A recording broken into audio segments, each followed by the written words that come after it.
तो जय हिंद and welcome to the maths clip. तो आज हम क्या देखने वाले हैं? आज हम देखने वाले यूटीएम, ठीक है ना, अपर ट्रायंगुलर मैट्रिक्स। ये टाइप ऑफ मैट्रिक्स, ये पिछले लेक्चर का कुछ पोर्शन रह गया था, 2-3 type, upper triangular, lower triangular, ये अभी देख लेंगे और उसके बाद हम अलजेब्रा पे चलेंगे, फिर इक्वलिटी ऑफ मैट्रिसेस भी है वो भी देख लेंगे, ठीक है ना। तो कहीं ना कहीं इसको पिछले लेक्चर का थोड़ा सा पार्ट रह गया था, उसको पहले देखते हैं और फिर हम और इसमें फर्दर देखते रहेंगे कि आगे क्या क्या करना है।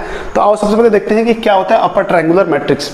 ये कुछ ऐसे दिख रहा है आपको, ठीक है ना। यदि मैं इसको इसके नाम से ही थोड़ा बहुत इंडिकेट करने की कोशिश करूं आपको और आपको समझाने की कोशिश करूं, तो मैं एक एग्जांपल पहले लिखता हूं। अभी तक मैंने क्या किया है, सारे जितने भी टाइप्स में मैंने सबसे पहले आपको एग्जांपल दिया है। क्यों?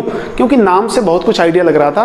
तो इसमें आपको दिख रहा है कि अपर ट्रायंगुलर मैट्रिक्स है, मतलब ये अपने आप में एक स्क्वायर मैट्रिक्स होगा ही होगा, सबसे पहली बात। उसके बाद मैं एक एग्जांपल पहले देता हूं इसका।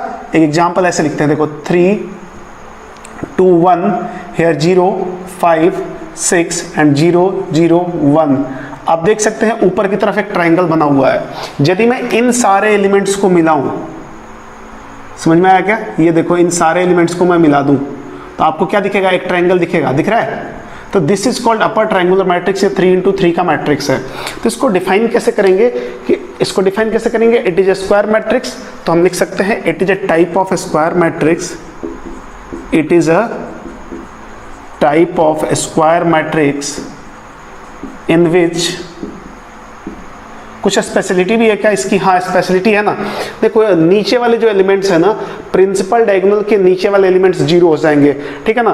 तो क्या लिखेंगे इसमें कि all entries in which, all entries और ऑल एलिमेंट, जो भी लिखना है ऑल एलिमेंट्स लिख लो, all elements below the principal diagonal, below the principal diagonal, ठीक है, विल बी जीरो। समझ रहे हो ना? प्रिंसिपल डायगोनल के नीचे के जितने भी एलिमेंट्स होंगे वो क्या हो जाने चाहिए? 0 हो जाने चाहिए, ठीक है ना। आप प्रिंसिपल डायगोनल को ओनली डायगोनल भी लिख सकते हैं, तो मैं जरूरत नहीं होगी तो मैं मिटा भी सकता हूं इसको। केवल क्या लिखूंगा कि all elements below the diagonal या मेन डायगोनल लिख लो। जैसे भी ये सारी चीजें सेम बताती है, मेन डायगोनल विल बी 0, मतलब ये सारे एलिमेंट 0 होने चाहिए। तो इसको हम क्या बोलते हैं? अपर ट्रायंगुलर मैट्रिक्स बोलते हैं। कुछ खास नहीं है इसमें, ठीक है ना। अच्छा, और इसमें क्या कर सकते हैं हम? इसमें देखो एक चीज आप, कि यदि मैं एलिमेंट्स के रिप्रेजेंटेशन की बात करूं, इन सारे एलिमेंट्स की, तो यहां पे मैं आपको लिख रहा हूं हियर, आप समझेंगे A11 क्या है? 3 है। A12 क्या है? 2 है। A13 क्या है? 1 है। A21 क्या है? 0 है। A22 क्या है? 5 एंड देन 6, इधर 5 है और A23 क्या है? 6 है। नाउ A31 क्या है? 0 है। A32 क्या है? 0 है और A33 क्या है? 1 है। देखो इसमें एक चीज मैं आपको दिखाता हूं, एक बात, वो सारे एलिमेंट्स 0 हुए हैं, ये सारे मैंने AIJ की फॉर्म में लिख दिए हैं। तो मैंने लिखा है कि इन UTM अपर ट्रायंगुलर मैट्रिक्स, ठीक है। ध्यान से देखेंगे, इन अपर ट्रायंगुलर मैट्रिक्स कौन से एलिमेंट्स 0 होते हैं, देखना ध्यान से। AIJ इक्वल टू 0 इफ, देखो यहां पे देख लो आप, 2 1 0 है, 3 1 0 और 3 2 0, ये 0 है ना। इनमें कुछ तो भी एक कॉमन पार्ट है। कॉमन पार्ट क्या है? देखो I always greater than J, I always greater than J, I always greater than J। बाकी में IJ बराबर है नहीं तो छोटा है। I equal to J, I less than J, I less than J, I equal to J, I less than J, I equal to J। तो जब I ग्रेटर देन J हो जाएगा, if I greater than J, आप देख लो ध्यान से इसमें कि I ग्रेटर देन J होगा तो वो सारे एलिमेंट्स 0 होने चाहिए। कहाँ पे? UTM में, अपर ट्रायंगुलर मैट्रिक्स में। ये बहुत बेसिक सी चीज है, बहुत बेसिक सी बात है। यदि आप नहीं समझ पा रहे तो ये बहुत बड़ी प्रॉब्लम होगी आपको, बट आप देखिए मैं पूरा लिख के दिखा दिया आपको, ठीक है ना। तो अब इसमें मैं क्या बता सकता हूं? बाकी आप इसमें से पूछा जा सकता है कि टोटल नंबर ऑफ जीरोस, मैं नोट डाल के आपसे पूछ सकता हूं। मैं यहाँ पे एक पहला नोट लेता हूं इसका, चलो नोट नंबर 1, ठीक है ना। Total maximum number of zeros. तो मैक्सिमम नंबर ऑफ जीरोस का मतलब क्या हुआ जी? Total maximum number of zeros की बात कर रहे हैं हम, ठीक है। तो ये ही हुआ ना, 3 × 3 में तो यहाँ पे 3 दिख रहे हैं, 4 × 4 होता तो ये नीचे की तरफ आता, कितना हो रहा है 0? आप ध्यान से देखेंगे मैं टोटल एलिमेंट्स कितने हैं मेरे पास, n स्क्वायर होंगे। अब मैं ये जो बात कर रहा हूँ ये जनरल मैट्रिक्स की बात कर रहा हूँ, ठीक है ना। For a matrix of order, for a matrix और फॉर अ स्क्वायर मैट्रिक्स की बात कर रहे हैं, of order n cross n। कल किए थे ना वैसा ही क्वेश्चन है, n क्रॉस n ऑर्डर के एक मैट्रिक्स की बात कर रहे हैं। तो n क्रॉस n में टोटल एलिमेंट्स कितने हो जाएंगे, n square, total elements n square, मुझे जीरो चाहिए केवल। अच्छा n स्क्वायर में से यदि मैं डायगोनल, प्रिंसिपल डायगोनल के एलिमेंट्स हटा दूं, डायगोनल के एलिमेंट्स हटा दूं तो कितने बच जाएंगे, n स्क्वायर माइनस n। तो यदि मैं डायगोनल को हटा दूं तो जितना उधर होगा उतना ही इधर एलिमेंट होगा। ये तो क्योंकि स्क्वायर मैट्रिक्स है ना तो सिमेट्रिक होगा ना ये, तो मैं डायगोनल के एलिमेंट्स को हटा दूं तो जितना उधर उतना ही इधर। तो देखो ध्यान से, तो this is equal to total n square minus n। n क्या है, diagonal elements, n square total elements. तो मैं n स्क्वायर में से इसको हटा दिया तो अब देखो कितने, कौन कौन से एलिमेंट बच गए, ऊपर वाले और नीचे वाले। जैसा ये 0 1 बना हुआ है वैसा ही ऊपर कुछ एलिमेंट्स बचेंगे और ये दोनों एलिमेंट सेम होंगे। तो जितना एलिमेंट ऊपर होगा उतना ही नीचे होगा, मतलब आधा एलिमेंट 0 होगा ना, तो डिवाइडेड बाई 2।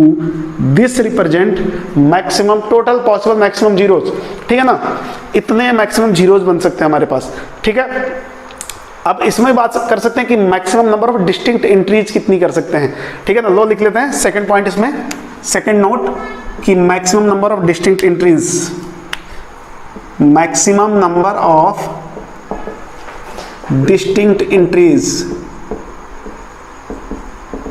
समझ रहे डिस्टिंक्ट एंट्रीज का मतलब कि यहाँ पे अलग अलग टाइप के कितने नंबर से हम ये मैट्रिक्स बना सकते हैं। तो एक बात समझना, इतना तो फिक्स है ना 0। अब मैं n इंटू n मैट्रिक्स की बात कर रहा हूँ, अब ये 3 इंटू 3 में मैं आपको बता जरूर रहा हूँ बट n इंटू n की बात कर रहा हूँ, तो इतना तो 0 फिक्स रहेगा। तो अब देखो क्या होगा ना, ये जो पोर्शन है वहां पे एक एंट्रीज फिक्स है 0 की ही, वो सारे एलिमेंट्स 0 ही रहेंगे। तो वेरिएशंस कहाँ होंगे, यहाँ पे हो सकते हैं, इधर हो सकते हैं। अब इधर के एलिमेंट मैं कैसे कैसे लिख रहा हूँ, ध्यान से देखो। मैं क्या कहता हूँ, नंबर ऑफ डिस्टिंक्ट एंट्रीज चाहिए मुझे, तो मैंने कैसे कैसे लिखा, देखो मैंने लिया कि टोटल, देखो टोटल माइनस n/2। ये किसको बता रहा है, देखो ध्यान से, ये या तो आप बोलो कि टोटल नंबर ऑफ जीरोज को बता लो, या प्रिंसिपल डायगोनल के ऊपर की कितनी एंट्रीज है वो बता रहा है। दोनों सेम ही चीज है ना, प्रिंसिपल डायगोनल के नीचे कितनी एंट्री है या प्रिंसिपल डायगोनल के ऊपर कितनी एंट्रीज है, सेम बता रहा है। तो अब मैं बोल रहा हूँ कि डायगोनल के ऊपर की जो एंट्री है वो अलग अलग कर सकते हैं ना, क्योंकि उसमें तो ऐसा कुछ फिक्स नहीं है। तो हमने बोला इतनी डिस्टिंक्ट एंट्री हो जाएंगी। तो इतने में क्या कवर हो रहा है, इतने में इसके जो हमारा प्रिंसिपल डायगोनल है ना, इसके ऊपर के एलिमेंट्स कवर हो जाएंगे। किसमें, n स्क्वायर माइनस n/2 में, इसके ऊपर के एलिमेंट्स कवर हो जाएंगे, राइट है। लेकिन अभी डायगोनल्स भी तो है हमारे पास, ये भी तो अलग रख सकते हैं। तो डायगोनल में कितनी एंट्रीज हैं, 3, अभी 3 है। और यदि ये 3 इंटू 3 का है तो 3 है, n इंटू n का हो जाएगा तो n हो जाएगा। तो और कितनी पॉसिबल एंट्रीज बढ़ जाएंगी, प्लस n, समझते रहा ना, n प्लस एक एंट्रीज तो नीचे भी रहेगी ना, जो 0 है वो फिक्स है, सब में 0 ही रहेगी। तो एक अलग टाइप की एंट्रीज वो हो गई, तो दिस इज 0, मतलब दिस इज 1, एक बढ़ गई। तो इसको यदि आप सॉल्व कर लेते हो तो क्या हो जाएगा, दिस इज 2n और दिस इज प्लस 2, तो n square minus n plus 2n and plus 2/2। तो आप क्या करेंगे, इसको n square plus n plus 2/2, n square plus n plus 2/2। इतनी टोटल एंट्रीज पॉसिबल है, इतनी टोटल एंट्रीज पॉसिबल है। कौन सी एंट्रीज, डिफरेंट, मतलब अलग अलग एलिमेंट्स की इतनी एंट्रीज हो सकती हैं।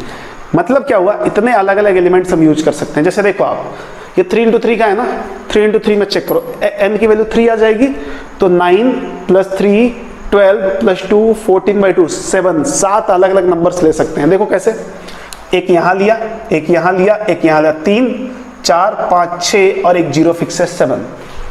मैक्सिमम 7 एंट्रीज ले सकते हो, मिनिमम तो 0 हो सकता है ना कि सबको 0 0 बना लो, तो मिनिमम मैक्सिमम की बात ही नहीं है। तो वो सब तो ऐसे बकवास की बात होगी कि सर सब 0 0 ले लिया, वो तो ऐसे ही हो गया, ठीक है ना। तो ये हो गया हमारा अपर ट्रायंगुलर मैट्रिक्स। तो ये शायद अब जो भी मुझे नंबर का आइडिया नहीं है, आई थिंक 8वां या 9वां होगा। अब हम इसी के बिहाफ पे देख लेते हैं lower triangular matrix, lower triangular matrix. तो अब मुझे नहीं लग रहा इसमें ज्यादा कुछ समझाना पड़ेगा आपको, ठीक है ना। अब मैं इसका डेफिनेशन नहीं लिखूंगा जी, क्यों नहीं लिखूंगा, आप बात समझ रहे होंगे क्यों, क्योंकि ऑलरेडी लिखा हुआ है। इसमें क्या करना होगा, लोअर ट्रायंगुलर मैट्रिक्स में यदि मैं यहाँ पे एक एग्जांपल दे दूं आपको, तो क्या होगा, इसमें प्रिंसिपल डायगोनल के ऊपर के एलिमेंट जो होंगे ना वो सब 0 हो जाएंगे, ठीक है। यहाँ पे 0 आएगा, यहाँ 0 आएगा और यहाँ 0 आएगा।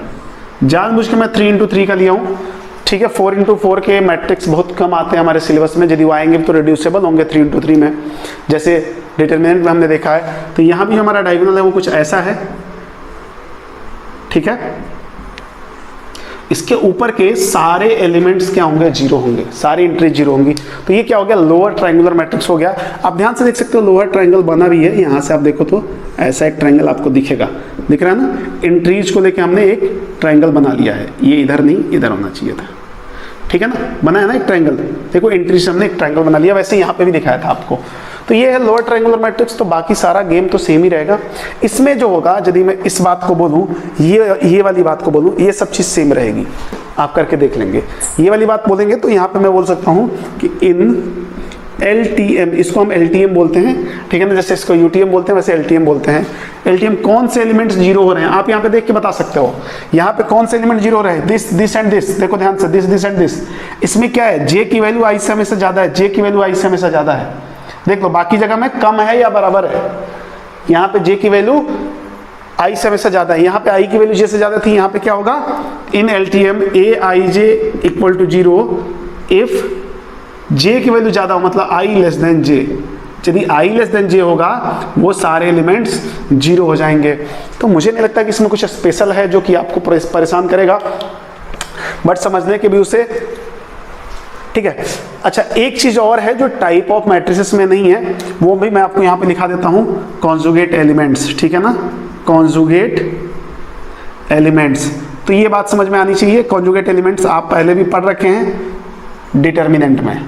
क्या होता था कॉन्जुगेट एलिमेंट्स, किसी भी मैट्रिक्स के लिए या किसी भी डिटर्मिनेंट की भी बात करें, मैं एक छोटा सा एग्जांपल यदि चाहे तो आपको दे देता हूँ यहाँ पे, ठीक है। मैं यहाँ पे एग्जांपल दे रहा हूँ इसका कॉन्जुगेट एलिमेंट का, ठीक है, इस बॉक्स में दे रहा हूँ ताकि अब अलग से कुछ ना मुझे बनाना पड़े, इसी स्लाइड में हो जाए ये बात खत्म।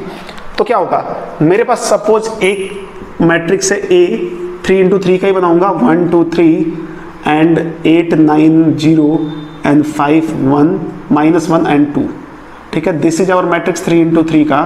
तो देखो कॉन्जुगेट एलिमेंट्स क्या होते हैं, Aij and Aj are called, Aij and Aj are called conjugate elements, conjugate elements, ठीक है। यही बात सेम आपको वहां भी थी, डिटर्मिनेंट में भी थी, तो कुछ नया नहीं है इसमें। मतलब मैं यदि यहाँ से आपको एग्जाम्पल को यहाँ से आपको दिखाऊं इसको कि कौन कौन से कॉन्जुगेट एलिमेंट्स हैं, तो देखें आप एग्जाम्पल्स, ठीक है। आप देखो Aij और Aj, तो इसका कॉन्जुगेट एलिमेंट बनेगा क्या, ये तो A11 है ना, मतलब I की वैल्यू भी 1 और J की वैल्यू भी 1। तो डायगोनल एलिमेंट्स के कॉन्जुगेट एलिमेंट्स वो खुद ही होते हैं, ठीक है ना। जो डायगोनल एलिमेंट्स है वो खुद के ही कॉन्जुगेट होते हैं, उनमें तो चलेगा ही नहीं ना, क्योंकि ये A11 है, A11 में I भी 1 J भी 1, तो Aj भी तो A11 ही आएगा ना, तो ये दोनों कॉन्जुगेट एलिमेंट खुद से ही हो जाएंगे। फिर बात करते हैं इसकी 2 क्या है, A12, इसका कॉन्जुगेट क्या हो जाएगा, A21, तो ये हो जाएगा कॉन्जुगेट एलिमेंट इसका। तो 2 का कॉन्जुगेट एलिमेंट 8 हो जाएगा, ठीक है ना। तो 2 का कॉन्जुगेट एलिमेंट 8 हो जाएगा, ऐसे ही। और 8 का कॉन्जुगेट एलिमेंट 2 हो जाएगा, ठीक है। 5 का जो होगा वो क्या हो जाएगा, 5 का 3 हो जाएगा। आप ध्यान से देखें 1 3 3 1, तो 5 का कॉन्जुगेट एलिमेंट और 3 का कॉन्जुगेट एलिमेंट क्या हो जाएगा, 5 हो जाएगा। एंड लास्ट वन -1 का जो है, -1 का क्या हो जाएगा, 0 हो जाएगा, ठीक है ना। ये पहले पढ़ रखे हैं इसलिए मैं इस पर ज़्यादा टाइम भी नहीं दे रहा हूँ और उतना इंपॉर्टेंट भी नहीं है कि इस पर बहुत ज़्यादा हम टाइम दें, ठीक है। तो मेरे हिसाब से आप इसमें कुछ है नहीं, कॉन्जुगेट एलिमेंट्स वगैरह जो भी होगा ये सारी बातें आप समझ सकते हो आसानी से। हाँ ठीक है, जब सिमेट्रिक मैट्रिक्स वगैरह आता है तो फिर थोड़ा बहुत इसका यूज करते हैं, बट फिलहाल कोई खास इसमें यूज नहीं है। तो ये बात बेसिक चीज़ें थी कि हम कैसे इनको डील करेंगे। तो आई होप आप बात समझ गए होंगे। तो फिलहाल आप वीडियो पॉज करके नोट डाउन करो, मैं मिटाता हूँ।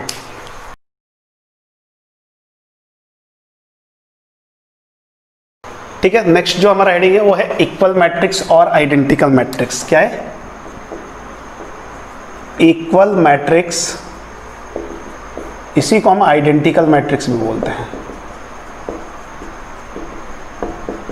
अब इसमें एक बात तो पहले से ही क्लियर होनी चाहिए आपको कि जब भी हम इक्वल मैट्रिक्स और आइडेंटिकल मैट्रिक्स की बात करेंगे तो मोर देन वन मैट्रिक्स की बात होगी, एक से ज़्यादा मैट्रिक्स लेंगे, क्योंकि अकेला कोई मैट्रिक्स खुद के इक्वल तो हमेशा ही होता है ना। तो दो मैट्रिक्स हमारे पास आएंगे। तो मान लिया हमारे पास दो मैट्रिक्स है A एंड B, मान लिया पहले ही। तो मैंने बोला कि late two matrices A and B are equal or identical, ठीक है, if and only if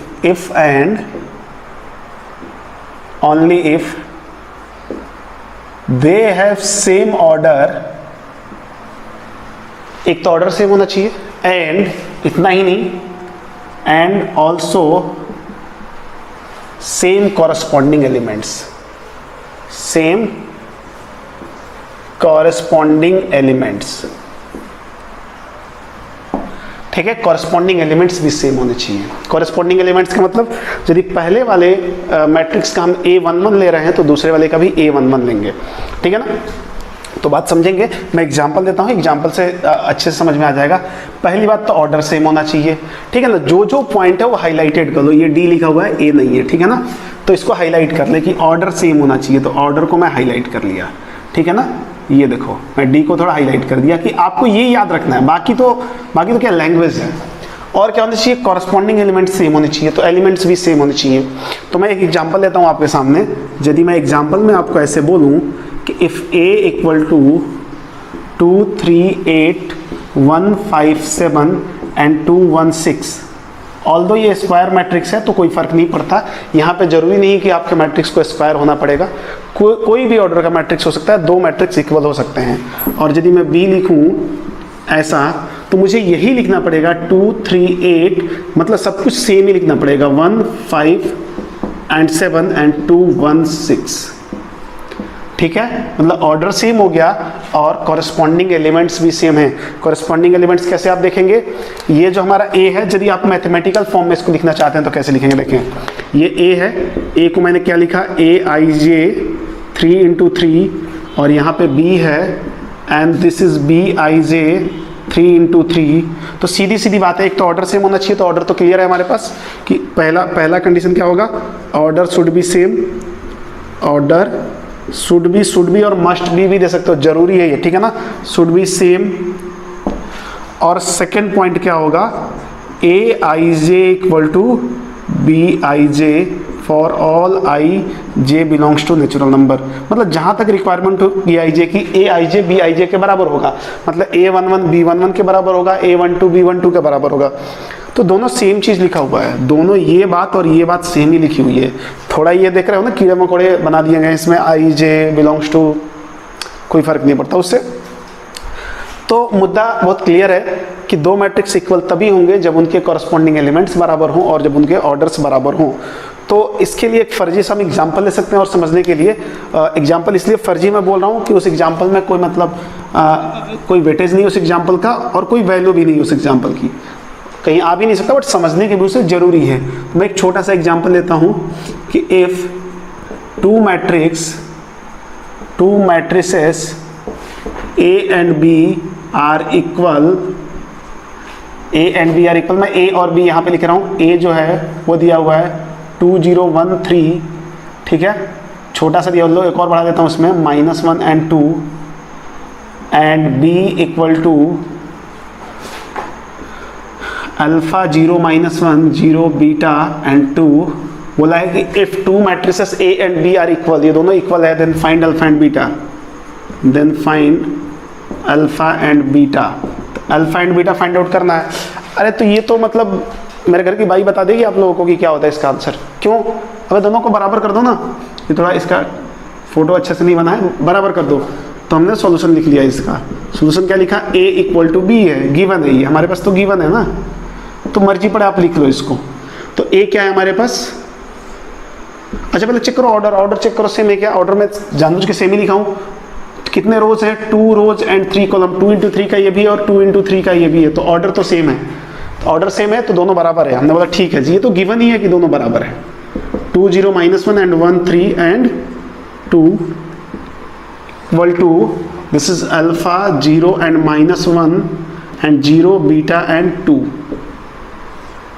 right है, तो क्लियर है। तो हो गया, अब ये दोनों बराबर है तो चेक करते हैं बराबर है क्या।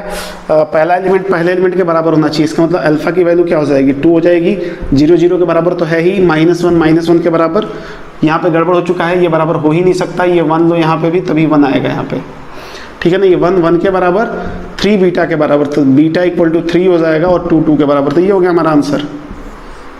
अब क्या एक्सपेक्ट कर रहे थे कि ये क्वेश्चन JEE में पूछेगा आपसे? ये कभी तो नहीं पूछने वाला, कभी नहीं पूछेगा, ठीक है ना। तो आई होप आप बात को समझ गए होंगे कि अल्फा की वैल्यू 2 आएगी, बीटा की वैल्यू 3 आएगी। तो मैं बोला था ना फर्जी एग्जांपल है, बट समझने के भी उसे जरूरी था। तो आई होप आप दो मैट्रिक्स कब इक्वल होंगे, कब आइडेंटिकल होंगे, इसकी क्या जरूरत पड़ने वाली है आगे आपको पता चल जाएगा। धीरे धीरे हम क्या होगा ना, स्टेप बाय स्टेप चीज़ों को हम एनालाइज भी करते रहेंगे और हमारा लेवल भी बढ़ता रहेगा, तो आगे सब पता चलेगा। तो आई होप आप बात को समझ गए होंगे कि हम क्या कर रहे हैं। तो अब आपकी बारी है, वीडियो पॉज करके आप इसको लिखो, मैं मिटाता हूँ।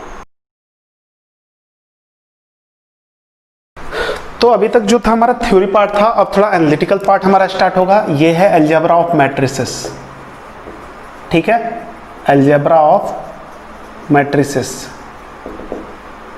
ठीक है। अलजेब्रा का नाम सुनते ही दिमाग में क्या क्या आना चाहिए? प्लस माइनस मल्टीप्लिकेशन डिवीजन, ठीक है ना। Addition, subtraction, plus minus multiplication and division. Division में ये वाला बनाता हूँ पुराना वाला, ठीक है ना। आप चाहें तो ऐसे भी लिख के बना सकते हैं, ठीक है। तो कोई दिक्कत वाली बात नहीं है। सबसे पहले हम एडिशन और सब्सट्रैक्शन देखेंगे, दोनों एक जैसा है, ठीक है ना। तो अच्छा, ये चारों पॉसिबल है, चारों पॉसिबल है, ठीक है ना। तो वो देखते हैं कि हम कहाँ कहाँ क्या क्या कर सकते हैं, ठीक है ना। क्योंकि देखो जहाँ ये पॉसिबल है ना, एडिशन पॉसिबल है, वहाँ सब्सट्रैक्शन पॉसिबल होता है, और जहाँ मल्टीप्लिकेशन पॉसिबल है वहाँ डिवीजन पॉसिबल होता है। ऑल्दो हम क्या करते हैं ना कि सब्सट्रैक्शन को भी एडिशन बना के सॉल्व करते हैं और डिवीजन को भी हम मल्टीप्लिकेशन बना के सॉल्व करते हैं। मैं दिखाऊंगा आपको, ठीक है ना। तो सबसे पहला जो पॉइंट होगा इसमें, मैं दोनों एक साथ करूंगा, addition and subtraction of matrices, addition and subtraction of matrices, ठीक है ना।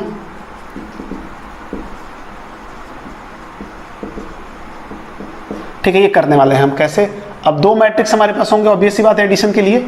जरूरी नहीं एक में हम खुद को भी ऐड कर सकते हैं, मतलब कोई मैट्रिक्स ए है तो a प्लस ए भी कर सकते हैं, बट फिलहाल हम दो मैट्रिक्स लेते हैं। Let we have two matrix, ठीक है। Let we have two matrices A and B of same order, ठीक है, ये ध्यान रहे, ऑफ सेम ऑर्डर। मान लिया m क्रॉस n का है। यदि दो मैट्रिक्स सेम ऑर्डर की होंगी तो हम उनमें एडिशन और सब्सट्रैक्शन दोनों कर सकते हैं।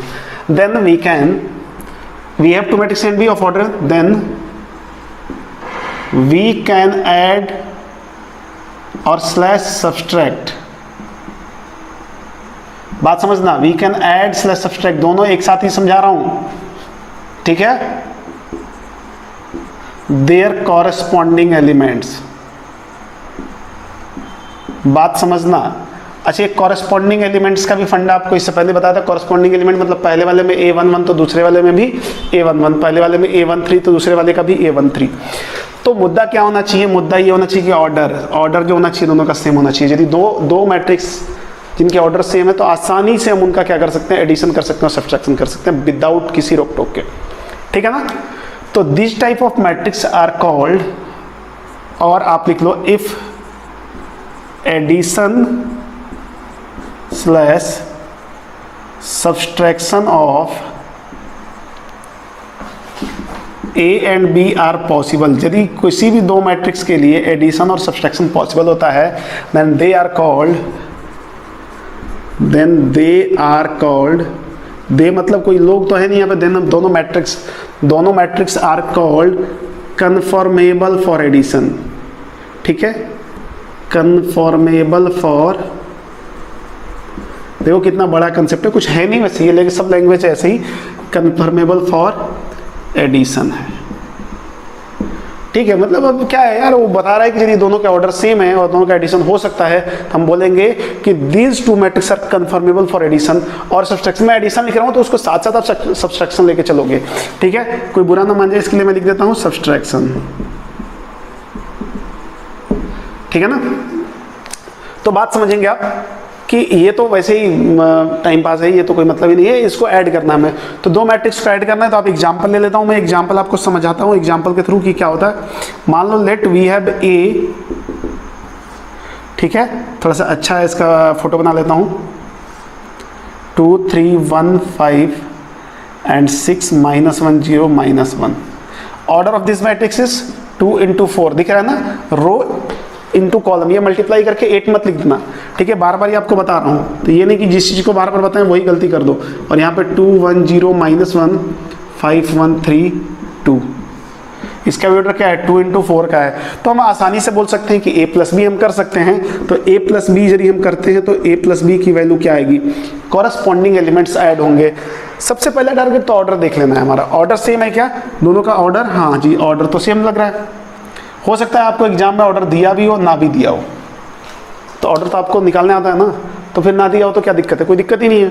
तो कॉरस्पॉन्डिंग एलिमेंट्स को ऐड करेंगे, तो इसका पहला इसके पहले से मतलब a11 से, तो this is 4, then 3 + 1 this is also 4, 1 + 0 1, 5 ± 1 4, 6 + 5 11, -1 + 1 0, 0 + 3 3 and -1 + 2 1, और इसका भी ऑर्डर 2 + 2 इंटू 4 का ही आएगा, ठीक है।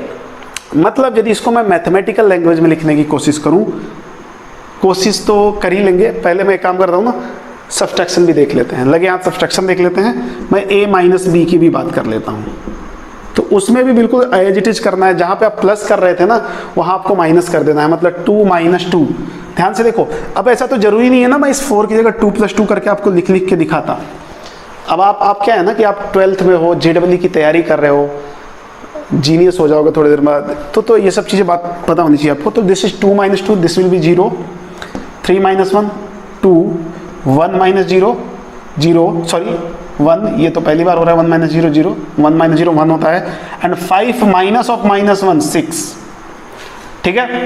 कॉरस्पॉन्डिंग एलिमेंट्स माइनस करना, और a पहले है तो पहले a का एलिमेंट लेना है, b बाद में है तो बाद में b का एलिमेंट लेना है। यदि मैं b - a करूं तो अलग आएगा, b - a करने पे क्या हो जाएगा, इधर से इधर हम सब्ट्रैक्ट करेंगे, ठीक है। देन 6 - 5 दिस इज 1, -1 -1 -2, 0 - 3, तो ये -3 हो जाएगा, और -1 - 2 दिस इज ऑल्सो -3। तो इसका भी ऑर्डर आप देखेंगे तो 2 इंटू 4 ही आया होगा। तो यदि मैं मैथमेटिकली लिखना चाहूँ कि एडिशन को कैसे लिखेंगे, तो यदि मैं ऐसे लिखूँ कि if a = aij m × n and b = bij, अब यहाँ तो बताना नहीं है ना कि दोनों का ऑर्डर सेम रखना पड़ेगा, दोनों का ऑर्डर सेम रखोगे तो ही एडिशन और मल्टीप्लिकेशन पॉसिबल है। तो यदि मैं आपको a + b के लिए बोलूँ तो आप सीधा सीधा कुछ नहीं करना, आपको यहाँ पे ऐसे कर देना है, aij + bij m × n का ही मैट्रिक्स मिल जाएगा आपको। और यदि मैं a - b के बारे में बोलूँ तो क्या करोगे, aij - bij कर लो, ये भी m × n का ही मिलेगा, ठीक है। ये स्मॉल a नहीं है, कैपिटल A है, गलती से मिस्टेक हो गया है उसमें, ठीक है ना। तो ये a - b हो गया, तो क्या दिक्कत है, कोई दिक्कत नहीं है, दिक्कत तो होना भी नहीं चाहिए वैसे भी, क्योंकि कुछ है ही नहीं ना इसमें, कंसेप्ट के नाम पे तो कुछ ऐसे खास है नहीं, ठीक है। तो अब इसकी कुछ प्रॉपर्टीज हैं, फर्जी प्रॉपर्टीज भी हैं, जो आपको ऐसे भी बोलोगे कि सर वो तो समझ जाएंगे ही हम, लेकिन मैं फिर भी लिखवा देता हूँ, properties of addition and subtraction. तो मैं केवल प्रॉपर्टीज लिख दिया, क्योंकि हम एडिशन और सब्सट्रैक्शन सेक्शन में ही हैं, तो हमें पता है कि ये प्रॉपर्टीज किसकी है, एडिशन और सब्सट्रैक्शन की है, ठीक है ना। तो पहली इसकी कम्यूटेटिव लॉ है। कम्यूटेटिव लॉ क्या बोलता है, देखो पहला ध्यान से कि a + b = b + a, ठीक है, कम्यूटेटिव लॉ, ठीक है, ये हर जगह रहता है। तो ये एडिशन के लिए, प्रॉपर्टीज ऑफ एडिशन के लिए तो परफेक्ट है, बट सेकंड वाले में आप क्या लिखेंगे, a - b is not equal to b - a।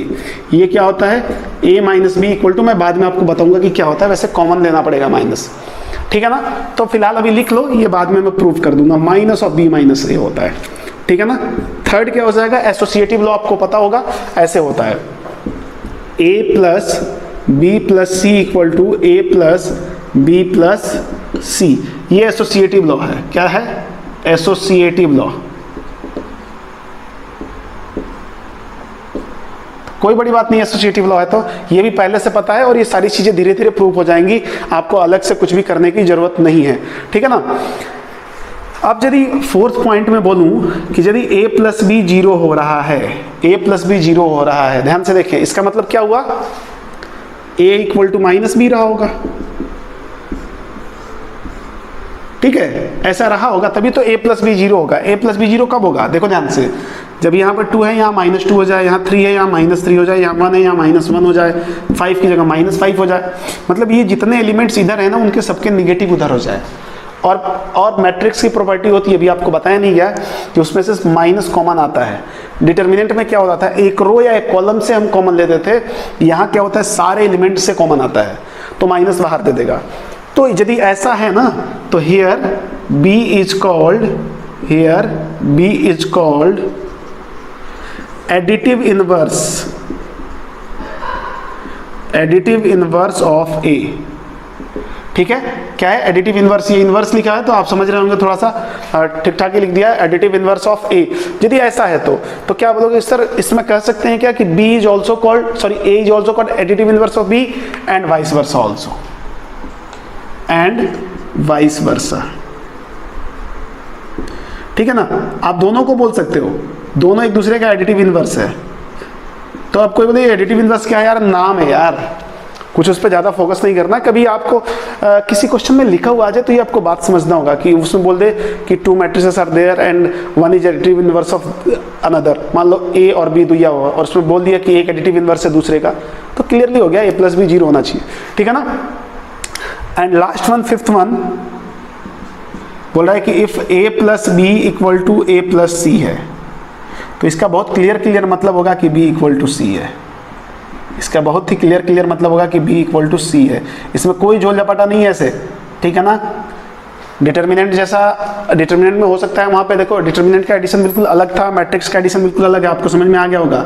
Determinant के एडिशन में क्या होता था, डिटर्मिनेंट तो पहली बार स्क्वायर होता था और उसमें एडिशन एक रो या एक कॉलम का कर सकते हो, पूरा एक साथ ऐसे ऐड नहीं होता था, ठीक है ना। बट यहाँ ऐसा कुछ नहीं है, इसीलिए बोलते हैं कि थोड़ा सा कंफ्यूजन रहता है, तो ये कंफ्यूजन आपको नहीं पालना है, नहीं तो आगे चल के गड़बड़ हो जाएगा। तो ये मेरे हिसाब से ये बात बहुत क्लियर होगा। इनके प्रूफ्स यदि आपको करने हैं तो आराम से 2 एग्जाम्पल उठा लो कोई से भी और लगे रहो, टाइम पास हो जाएगा अच्छा खासा आपका, ठीक है ना। तो आई होप आप बात को समझ गए होंगे और इसको अच्छे से लिख लो वीडियो पॉज करके। मैं मिटाता हूँ, फिर देखते हैं मल्टीप्लीकेशन ऑफ मैट्रिसेस। अब कहीं ना कहीं थोड़ा सा हम लेवल बढ़ा रहे हैं। मैट्रिसेस का जब मल्टीप्लिकेशन करेंगे तो यहाँ से गेम थोड़ा सा मज़ा वाला हो जाएगा, मज़ा करेंगे इसमें, ठीक है ना, गर्दा उड़ा देंगे। ठीक है, तो आप इसको लिखो, मैं मिटाता हूँ।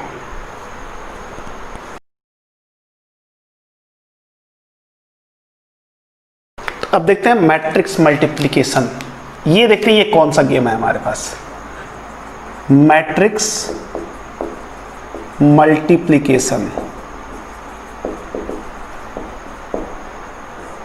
ठीक है ना। ये भी 2 पार्ट में है, एक तो क्या होता है स्केलर मल्टीप्लिकेशन, ठीक है ना।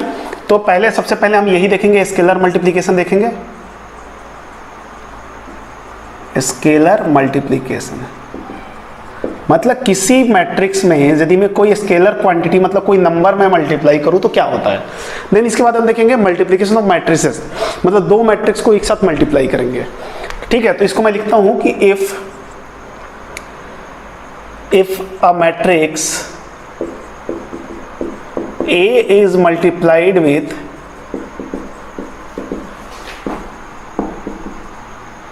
a scalar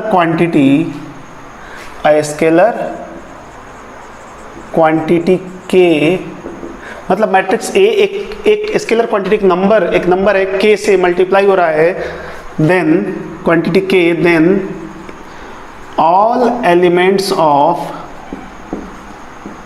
matrix A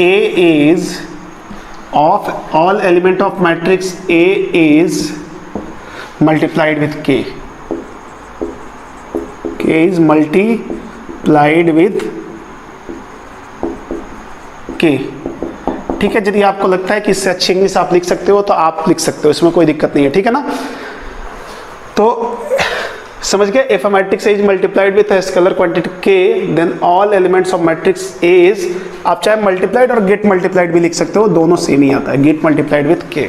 मतलब क्या हुआ कि यदि किसी मैट्रिक्स को मुझे किसी क्वांटिटी से मल्टीप्लाई करना हो, मैं एग्जांपल ले रहा हूँ आपको, हियर एग्जांपल मैं लिखता हूँ इसका, और एग्जांपल में क्या करता हूँ ना, जनरल एग्जांपल लेता हूँ कि लेट जो A है हमारा, अच्छा यहाँ भी कुछ ऐसा जरूरी नहीं है कि मैट्रिक्स स्क्वायर होना चाहिए, ठीक है। मैंने ले लिया A11, A12, A13, A21, A22, A23। अब मैं बोलूँ कि K इंटू A करना है मुझे, ये 2 है, मुझे अभी k इंटू ए करना है, ठीक है, k इंटू ए की वैल्यू मुझे निकालनी है। तो ये क्या हो जाएगा, k into A11 A12 A13 A21 A22 A23, right है। अब ये क्या होगा ना, सारे एलिमेंट्स के पास जाएगा, सारे एलिमेंट्स के पास जाएगा। तो ये क्या हो जाएगा यहाँ पे, k A11 k A12 k A13, ऐसे ही k A21 k A22 and k A23। समझ रहे हैं बात को, ये 2 है और ये 3 है। थोड़ा सा मेरी राइटिंग उतनी अच्छी नहीं है तो आप कोऑपरेट करें थोड़ा मेरे साथ, ठीक है ना। तो यही तो बोल रहा है कि कोई भी स्केलर क्वांटिटी किसी मैट्रिक्स के साथ मल्टीप्लाई होती है, कोई मैट्रिक्स किसी स्केलर क्वांटिटी के साथ मल्टीप्लाई होगा तो वो k टाइम्स सारे एलिमेंट्स हो जाएंगे, उसके सारे एलिमेंट्स k टाइम्स हो जाएंगे, ठीक है ना। तो इसमें कुछ नया नहीं है, और इसको ऐसे भी लिख सकते हैं यदि मैथमेटिकल फॉर्म में लिखना है। और इफ a इक्वल टू ऐसे दिया हुआ हो आपको, aij m क्रॉस n का दिया हो, ऐसा कोई रूल नहीं है यहाँ पे कि हमारा जो ऑर्डर होना चाहिए वो स्क्वायर टाइप का होना चाहिए, मतलब n क्रॉस n और m क्रॉस m का होना चाहिए, मतलब मैट्रिक्स किसी भी ऑर्डर का हो सकता है। देन k ऑफ a क्या हो जाएगा पता है, k अंदर घुसा दो यहाँ पे aij और ये एज इट इज रहने दो। बाकी आई आपके बारे में बताया ना, पूरे डिटेल में नहीं लिख रहा हूँ, यहाँ पे लिख लो for all i, j belongs to n, ठीक है ना, नेचुरल नंबर लेना है। और भी डिटेल में लिखना है तो और भी लिख सकते हो कि i की वैल्यू कहाँ से कहाँ तक जाएगी, 1 से स्टार्ट होगी और n तक जाएगी, ये तो बात पता होगी ना। तो ये सब मैं नहीं लिख रहा हूँ, ये बात आप समझ दो। क्या होगा, सारे एलिमेंट्स मतलब k11 के साथ भी किया आएगा, सॉरी a11 के साथ भी किया आएगा, a12 के साथ भी किया आएगा। तो यही बोल रहा है, स्केलर मल्टीप्लिकेशन ऐसे ही होता है, ठीक है। तो फिलहाल मैं एक एग्जाम्पल ले लेता हूँ यहाँ पे, और एग्जाम्पल क्या है कि लेट a इक्वल टू 5 3 2 1 2 0 7 3। तो मुझे क्या चाहिए, देन 4a बताना है, 4a equal to question mark. तो क्या करोगे, 4a बताने के लिए सारे एलिमेंट्स को 4a से कर लो, यहीं पे मैं सॉल्यूशन कर देता हूँ, उधर ले जाने की जरूरत ही नहीं है। सॉल्यूशन में क्या हो जाएगा, 4a इक्वल टू सारे एलिमेंट को 4 से मल्टीप्लाई कर दो, तो 4 इंटू 5 20, ठीक है, 12 8 and 4 and 8 0 and 28 and 12। तो एक बात बताओ, मल्टीप्लिकेशन से आपको एक बात समझ में आ गई होगी कि यदि मुझे, ध्यान से देखें, यदि मैं इसको b बोल दूं थोड़ी देर के लिए, मैं आपको क्या बोला था कि मल्टीप्लिकेशन में ही डिवीजन हो जाएगा, मैं थोड़ी देर के लिए इसको b मान लूं। अब मैं बोलूं कि मुझे b को 4 से डिवाइड करना है, तो क्या मिलेगा, b/4 क्या मिलेगा। देखो मैंने क्या बोला यहाँ पे, आपको दिखाता हूँ, देखो लेट, ये रफ वाला काम है, 4a इक्वल टू b मान लिया, तो b/4 क्या हो जाएगा, a हो जाएगा। ये दोनों समझना बस, मतलब आपको समझा रहा हूँ कि multiplication is also type of division, ठीक है। मैं यदि b/4 करूँ तो a मिलना चाहिए, मतलब b/4 करने पे a आएगा, हमारा आंसर ये आना चाहिए। अब ये हमारा b है, तो b/4 करने का मतलब सारे एलिमेंट्स 4 से डिवाइड होंगे।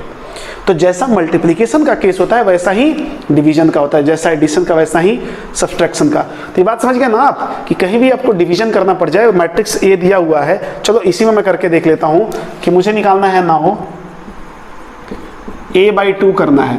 तो a/2 करना है तो क्या करना पड़ेगा, a/2 के लिए सारे एलिमेंट्स को 2 से डिवाइड कर दो, तो कोई दिक्कत नहीं। यहाँ पे क्या आएगा, 5/2, देन 3/2, देन 2/2 1 एंड 1/2, और यहाँ और एलिमेंट्स बचे हुए हमारे पास, दिस इज 2/2 1, 0/2 0, 7/2 एंड 3/2। तो ये भी उतना ही, ऑर्डर तो उतना ही रह गया ना। ऑर्डर क्या है, जैसे इसका ऑर्डर क्या था, 2 इंटू 4 का था, इसका भी ऑर्डर क्या था, 2 इंटू 4 का था, तो इसका भी ऑर्डर क्या रह गया, 2 इंटू 4 का ही रह गया है। तो इसमें कोई फर्क थोड़ी पड़ने वाला है, कोई फर्क नहीं पड़ने वाला है। तो डिवीजन के लिए भी मैं ऐसे लिख सकता हूँ, यहाँ पे लिख सकता हूँ कि if a equal to aij m cross n दिया हुआ है, तो मुझे यदि a/k करना है तो क्या करूँगा, aij अपॉन k कर दो और m क्रॉस n हमारा ऑर्डर रहने दो, मतलब सारे एलिमेंट्स को k से डिवाइड कर दो। बात सेम है, जैसे आप मल्टीप्लाई करते हैं वैसे ही डिवाइड कर दें, तो कोई फर्क नहीं आने वाला इसमें, ठीक है ना। तो एक एग्जांपल लेते हैं इसमें और उसको समझने की कोशिश करते हैं। दिया हुआ है कि इफ, क्वेश्चन है हमारे पास, if k of a equal to, value दी हुई है k ऑफ a की, 0 3a 2b and 24, 0 3a 2b and 24 ऐसा दिया हुआ है। एंड और हमारे पास a दिया हुआ है, a क्या है 0 2 3 -4 and a equal to 0 2 3 and -4। Order नहीं दिया हुआ है, ऑर्डर मुझे देख के समझ में आ गया कि ऑर्डर 2 × 2 का है, ठीक है ना,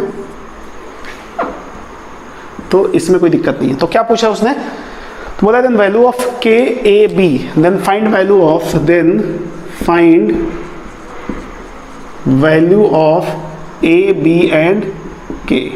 ऑप्शन नंबर 1 जो है वो दिया है आपको, ऑप्शन नंबर 1 में है -6 -12 -18, -6 -12 -18। Option number 2 will be -6 4 and 9, -6 4 and 9। Option number 3 -6 -4 -9, -6 -4 -9। And option number 4, option number 4 जो है वो है -6 12 and 18, -6 12 and 18। ठीक है ना, बहुत आसान सा क्वेश्चन है, क्वेश्चन को आप ध्यान से समझेंगे तो आसानी से हो जाएगा। ठीक है, ये एरिया को मैं थोड़ा अलग कर रहा हूँ, यहाँ से मैं इसका सॉल्यूशन कर रहा हूँ।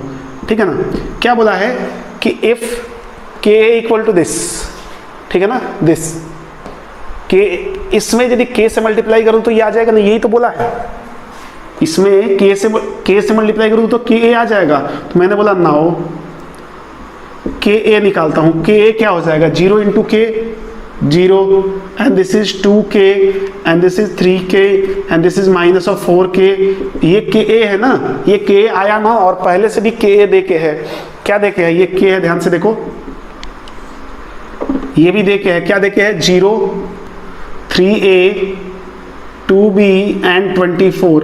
दोनों का ऑर्डर सेम है, तो हम इक्वलिटी ऑफ मैट्रिक्स का कंडीशन लगा सकते हैं, 2 मैट्रिक्स आर इक्वल, कब, जब उनके कॉरस्पॉन्डिंग एलिमेंट्स इक्वल हो। तो 0 = 0, तो 2k किसके बराबर हो जाएगा 3a के बराबर हो जाएगा। तो now 2k = 3a, this is equation number 1, and 3k = 2b, 3k = 2b equation number 2, and -4k = 24, -4k = 24। तो k की वैल्यू क्या आ जाएगी 24/-4, तो दिस इज -6। ये k की वैल्यू आ गई। मुझे क्या चाहिए, a b एंड k चाहिए, तो देख लेते हैं k की वैल्यू ऑलरेडी आ गई -6, तो ये तो सारे ऑप्शन में है। अब यहां से मैं देखता हूं, यहीं से a की वैल्यू क्या हो जाएगी, a की वैल्यू 2k/3 हो जाएगा ना, a = 2k/3, 2k/3, 2k का मतलब 2 × -6, तो -12/3, तो दिस इज -4। a की वैल्यू -4 आ जाएगी, b = क्या हो जाएगा 3k/2 हो जाएगा, 3k/2 मतलब 3 × -6 -18/2 एंड दिस इज -9। तो क्लियर हो गया ना, a की वैल्यू कितनी आ गई, यहां से आप दिखा सकते हैं स्मॉल a, पहले मुझे स्मॉल a चाहिए था, नहीं सॉरी मुझे k चाहिए था पहले, ये मैं गलत लिखा हूँ, k a एंड b लिखा हुआ है, ठीक है ना, k a एंड b लिखा हुआ है। तो सबसे पहले मुझे k की वैल्यू चाहिए, तो मैं यहाँ पे लिख देता हूँ k a and b is equal to, k की वैल्यू है -6, a की वैल्यू है -4 एंड b की वैल्यू है -9। तो this is our answer, and option number कौन सा करेक्ट है, -6 -4 -9, option number 3 is correct one. तो क्या हो गया, इसमें कुछ खास तो है नहीं, अरे क्या जो दिया था मैंने वो कर दिया, वो उसने के पूछा था, मैंने के यहाँ से निकाल कर बराबर कर दिया, ठीक है ना। तो कुछ अलग नहीं है, अलग नहीं है, बस कंसेप्ट जो बताया जा रहा है उसको आप कैसे डील करेंगे ये बात समझते चलें, और ये बात समझते चलोगे तो आपके लिए बहुत ईजी रहेगा। फिर डिफिकल्टी कहाँ आनी है, जब आप कंसेप्ट नहीं समझोगे, ठीक है ना। तो जब भी आप लेक्चर देखने के लिए बैठ रहे हो, तो आपका जो मोड होना चाहिए ना, लर्निंग मोड होना चाहिए, नहीं कि इधर मोबाइल खोल लिए, इधर और कुछ काम कर रहे हैं और तीसरा काम भी और लगा लिया है और उसके बाद लेक्चर देख रहे हैं, 5 मिनट इधर देखे 10 मिनट उधर जा रहे हैं, कोई मतलब नहीं है। उससे बढ़िया है कि आप छोड़ दो लेक्चर देखना, बाकी काम पहले कर लो, प्रायोरिटी आपकी यदि पहले उन कामों की हो। तो मुझे नहीं लगता कि अब आपको समझाने की जरूरत है बार बार ये सारी चीज़ें। तो अभी आप क्या करोगे, इसको लिखो, मैं मिटाता हूँ, फिर हम इसकी प्रॉपर्टीज देखेंगे और देन हम स्टार्ट करेंगे मैट्रिक्स मल्टीप्लिकेशन का ओरिजिनल पार्ट। मैट्रिक्स मल्टीप्लिकेशन का original part, multiplication of 2 matrix, multiplication of 3 matrix and multiplication of n matrix, ठीक है। तो आप वीडियो पॉज करके लिखिए, अब मैं मिटाता हूँ।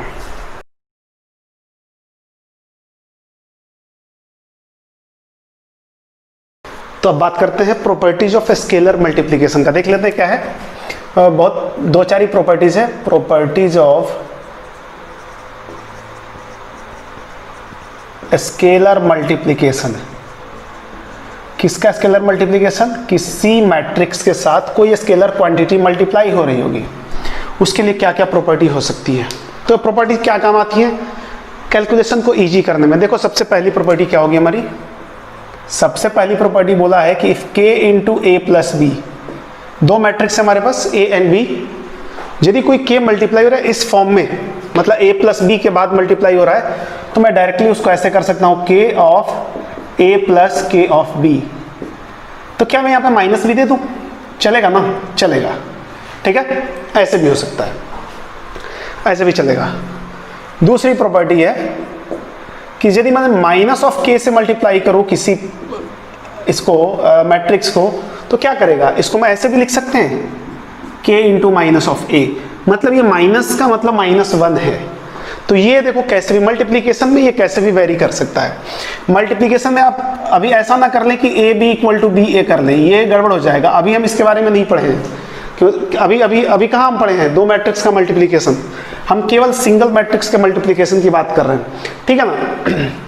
अब मैं थर्ड प्रॉपर्टी इसकी देता हूँ कि 1 से यदि किसी में मैट्रिक्स को मल्टीप्लाई करूंगा तो क्या हो जाएगा, वो मैट्रिक्स एज इट इज रह जाएगा, उसमें कोई फर्क नहीं पड़ने वाला है। और यदि मैं -1 से करूंगा तो -1 से मैट्रिक्स को मल्टीप्लाई करूंगा तो क्या हो जाएगा, माइनस ऑफ a, मतलब टोटल मैट्रिक्स अपने आप में क्या करेगा, एक निगेटिव साइन दे देगा, ठीक है ना। तो ये बात समझना आपको जरूरी है, ठीक है। अब मेन प्रॉपर्टी जो है फिफ्थ वन वाली, ये देखो क्या है, बोल रहा है कि if a is a square matrix, ठीक है, ध्यान से देखना, मैं लिख रहा हूं if a is a square matrix of order n, order क्या है, n ऑर्डर का स्क्वायर मैट्रिक्स है, n ऑर्डर का मतलब n रो और n कॉलम होंगे, टोटल एलिमेंट्स n स्क्वायर होंगे।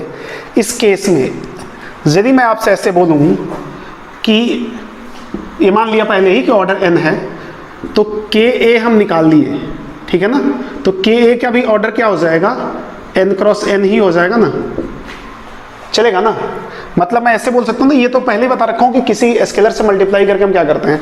अब यदि इसके कॉरस्पॉन्डिंग, इसी के कॉरस्पॉन्डिंग, ये थोड़ा इंपॉर्टेंट है इसलिए देखना, यदि मैं के ए से मल्टीप्लाई करने के बाद आफ्टर के ए, आप ऐसे ना लिख के ऐसे भी लिख सकते हो, ये अपने आप में ऐसे भी आ जाएगा K of A M cross N चलेगा, ठीक है ना। इसके बाद यदि मैं इसका डिटर्मिनेंट लूँ, डिटर्मिनेंट किसका ले रहा हूँ, के ऑफ ए का, एन क्रॉस एन का, तो पता है के कितना बाहर आएगा, इतना पावर लेके बाहर आएगा, k की पावर n और डिटर्मिनेंट ऑफ a, ये कॉरस्पॉन्डिंग डिटर्मिनेंट है इस मैट्रिक्स का। समझना, इसका मैं एक एग्जांपल दे रहा हूं आपके सामने, ऐसा होता क्यों है।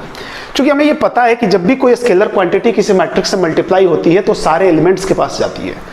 सपोज मैं k से ही मल्टीप्लाई करता हूं, पहले लेट a मैं मान लेता हूं एक, ठीक है, a b c d e f g h i, ठीक है। पहले ही बोला जा चुका है कि आपके पास स्क्वायर मैट्रिक्स होना चाहिए, हमने बोला स्क्वायर मैट्रिक्स है 3 इंटू 3 का है।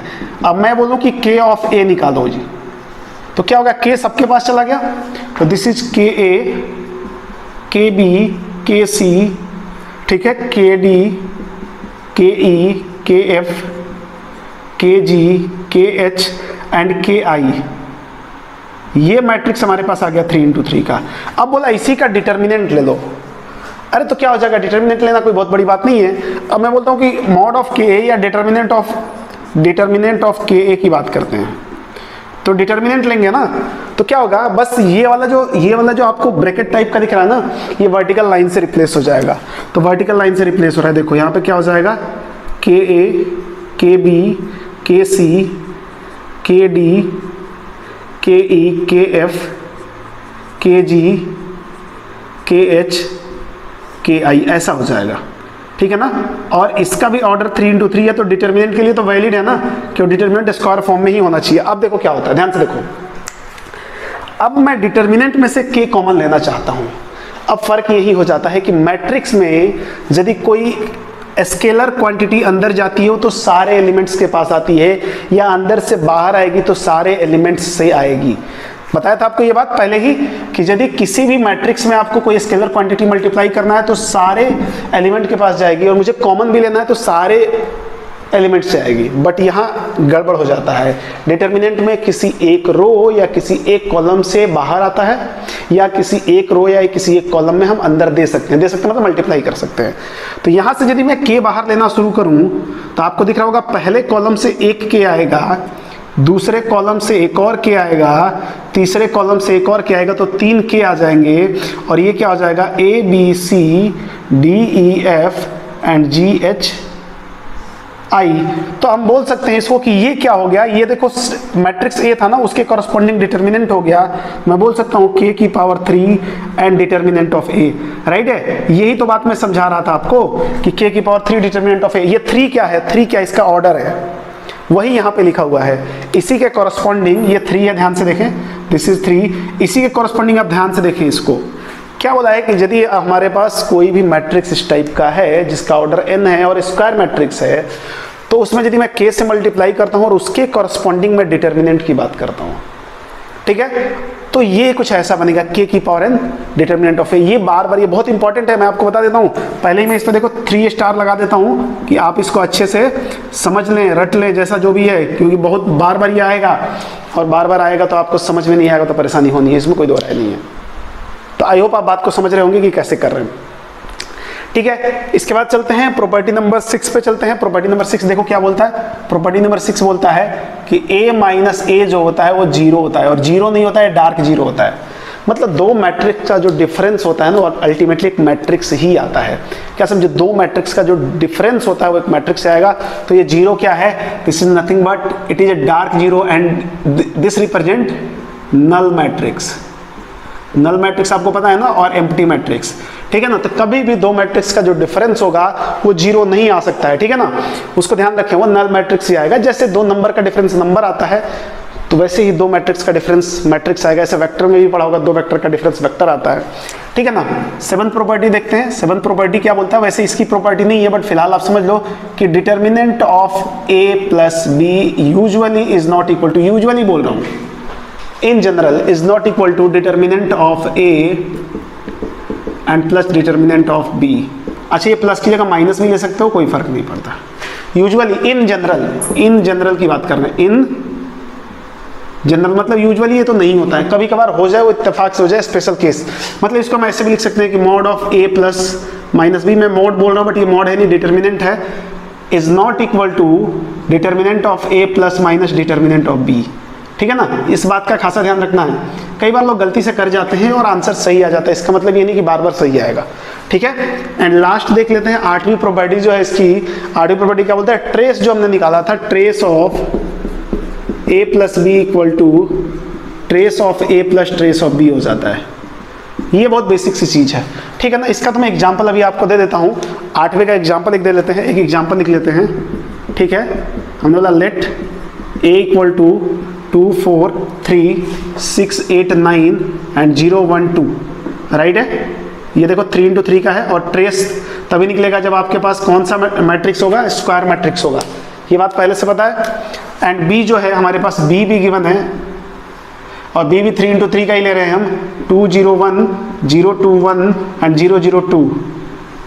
This is also 3 into 3 matrix, ठीक है। तो बोला है कि मुझे trace of a plus B चाहिए, find out trace of a plus B, find trace of a plus B. Trace का मतलब समझते हो ना, सम ऑफ डायगोनल एलिमेंट्स। तो देखो मैं एक बार क्या करता हूँ, a प्लस बी निकाल के ट्रेस निकालता हूँ, और एक बार trace of a plus trace of b निकालता हूँ, ठीक है। सॉल्यूशन देखो इसका, यही से प्रूफ भी हो जाएगा। तो मैं क्या करता हूँ, एक बार a प्लस बी निकालता हूँ, तो a प्लस बी तो देखो दोनों ऐड हो जाएगा, क्या दोनों का ऑर्डर सेम है ना, ऑर्डर सेम है तो एडिशन हो सकता है, आसानी से हो सकता है एडिशन। तो क्या हो जाएगा, 2 + 2 4, 4 + 0 4, और 3 + 1 4, 6 + 0 6, 8 + 2 10 एंड 9 + 1 10, 0 0 एंड 1 0 एंड 1 एंड 2 + 2 4। ये क्या हो गया 3 into 3 का। तो मैं यहाँ से बोलूँ trace of a plus B, आप बता सकते हैं डायरेक्टली क्या हो जाएगा, 4 + 10 + 4, 4 + 10 + 4 दैट विल बी 18 आ गया, ठीक है। Trace of a plus B 18 आ गया, मतलब हमारा आंसर आ गया। बट फिलहाल देखो, अब मैं ट्रेस ऑफ a निकाल रहा हूँ और प्लस ट्रेस ऑफ b निकाल रहा हूँ, ठीक है। ट्रेस ऑफ b और ट्रेस ऑफ a दोनों अलग अलग निकालता हूँ। तो ये क्या हो जाएगा, 2 + 8 + 2, 2 + 8 + 2 and plus trace of B क्या हो जाएगा 2 प्लस 2 प्लस 2, 2 प्लस 2 प्लस 2, ये तो हो गया 6 और ये कितना है 12, 12 प्लस 6 कितना हो जाएगा 18 ही तो होता है। तो ये दोनों वैल्यू देखो तो बराबर ही आ गया ना। इसका मतलब यहाँ से प्रूफ हो जाता है कि किसी भी केस में अब ट्रेस यदि आपको निकालना है a प्लस बी के लिए भी और a माइनस बी के लिए भी माइनस भी आएगा। मैं पहले भी आपको बोल रहा था कि जहाँ एडिशन के रूल लगते हैं वहाँ सब्सट्रैक्शन के भी रूल बहुत इजी वे में लग जाते हैं। ठीक है, तो आई होप बात को आप समझ गए होंगे, और बात समझ गए होंगे तो यही था प्रॉपर्टीज ऑफ स्केलर मल्टीप्लिकेशन। बहुत कुछ खास नहीं है, बस इसमें सबसे इंपॉर्टेंट पार्ट यही है k की पावर n वाला। ठीक है, बाकी सब चीज़ें आपको कहीं ना कहीं थोड़ी बहुत आइडिया थी, और ये भी आपको डिटर्मिनेंट में बताया गया था, ये बात यहाँ पे भी हुई थी। ये चीज़ें तो बेसिक सी चीज़ें हैं, तो आप समझ गए होंगे बात को। तो आई होप आप बात को समझ गए होंगे। तो फिलहाल इस लेक्चर में हम इतना ही रहने देते हैं। नेक्स्ट लेक्चर में हम देखेंगे मैट्रिक्स मल्टीप्लिकेशन में दो मैट्रिक्स का मल्टीप्लिकेशन, दो का ही नहीं, हम दो से आगे भी चलेंगे, मतलब 3 मैट्रिक्स 4 मैट्रिक्स, किसी मैट्रिक्स का स्क्वायर कैसे करेंगे, क्यूब कैसे करेंगे, सारी चीज़ें देखेंगे और उसकी भी प्रॉपर्टीज देखेंगे। Thank you.